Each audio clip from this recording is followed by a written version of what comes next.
हम आप पढ़ेंगे अब कथा साहित्य। व्याकरण अपन कंप्लीट कर चुके। अब कथा साहित्य में आपके कोर्स में है ये 4 कहानियाँ। पहली है पंचलाइट, दूसरी है लाटी, तीसरी है बहादुर और चौथी है ध्रुव यात्रा। तो पहली कहानी कौन सी है? पंचलाइट। तो पंचलाइट कहानी में आपका इन कहानियों के चारों के सिर्फ आपको उद्देश्य और सारांश आता है। तो अब हम पहली कहानी कौन सी पढ़ेंगे? पंचलाइट।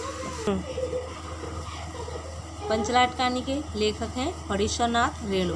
अब पात्र परिचय, इसमें कौन कौन पात्र है? मुख्य पात्र है इसमें गोधन और गुलरी काकी, एक गुलरी नाम की है जो है काकी हैं। मुन्नरी कौन है? मुन्नरी पात्र है जो गुलरी काकी की बेटी है। एक कनैली है जो मुन्नरी की सहेली है। तो पूरी कहानी इन चारों के इर्द गिर्द घूमती है। अब आप कथा सुनो।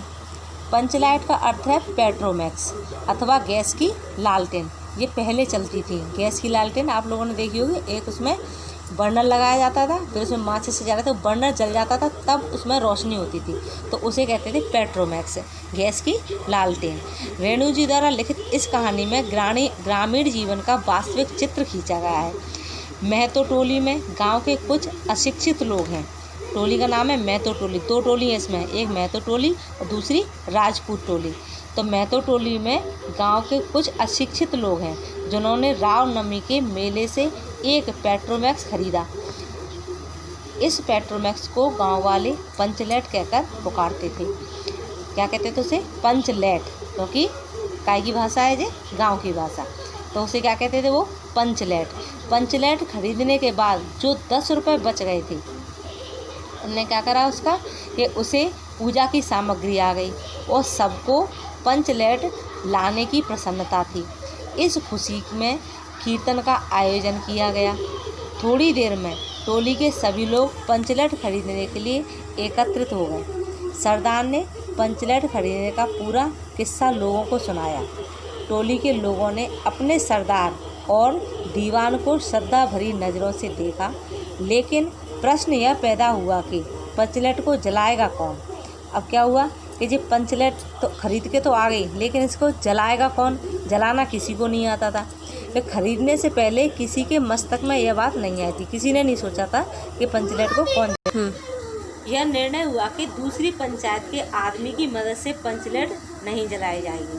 क्यों? क्योंकि अपनी अपनी टोली की इज्जत का सवाल था। तो उन्होंने कहा हम दूसरी वाले लोगों से इसको नहीं जलवाएंगे, तो क्या कुछ भी हो जाए अपने ही टोली का कोई ना कोई इसे जलाएगा, चाहे वह बिना जले ही पड़ा रहे।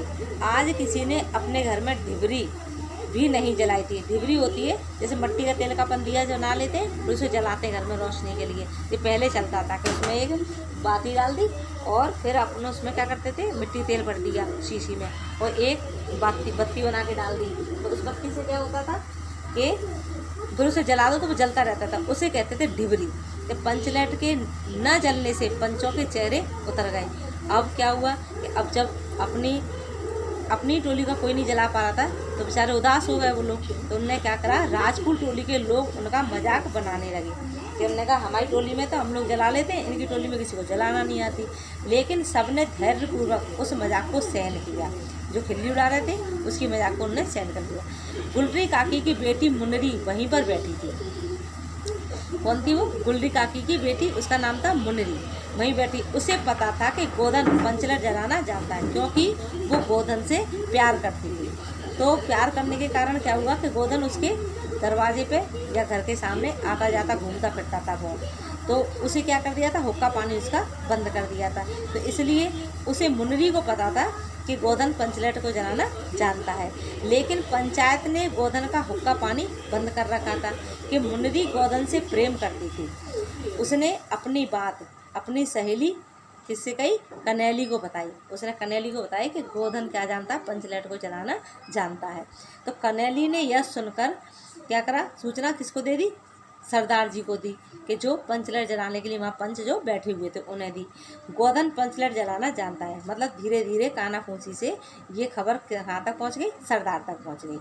सभी पंच सोच विचार में पड़ गए कि गोधन को बुलाया जाए अथवा नहीं। वो सोचने लगे इसे बुलाएं अथवा नहीं बुलाएं, कि क्योंकि हुक्का पानी बंद कर रखा है तो इस चक्कर में उन्होंने क्या सोचा कि अगर बुलाएंगे तो अपनी इज्जत जाएगी और नहीं बुलाते तो भी इज्जत जा रही है। तो उन्होंने क्या कहा, अंत में उसे बुलाने का निर्णय लिया। अब पंचों ने मिलकर के आपस में बातचीत करी और निर्णय लिया कि इसको अपन बुला लेते हैं, वो तो अपनी ही टोली का है। तो सरदार ने छड़ीदार को भेजा, किसे बुलाने के लिए, गोधन को बुलाने के लिए।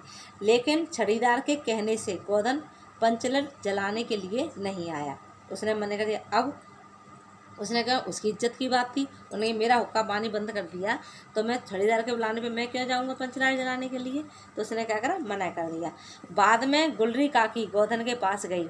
क्यों गई, क्योंकि गुलरी काकी की बेटी थी वो, जिसके कारण उसका हुक्का पानी बंद हुआ था। तो वो खुद गई उसके पास और उसे मना करके ले आई। गोधन ने पूछा कि स्पिरिट कहाँ है।